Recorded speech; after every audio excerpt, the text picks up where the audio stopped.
نظر بی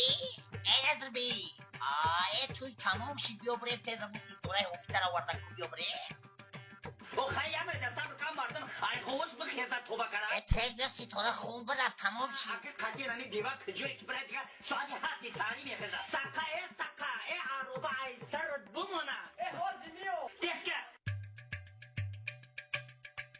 یه در معتمد بشینیم بیست پنداره برای چی آوردی؟ چی میزنی آجا؟ من با اومدی آوردم که منم هم خیلی زمان بگیرم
خوشبخت باشه.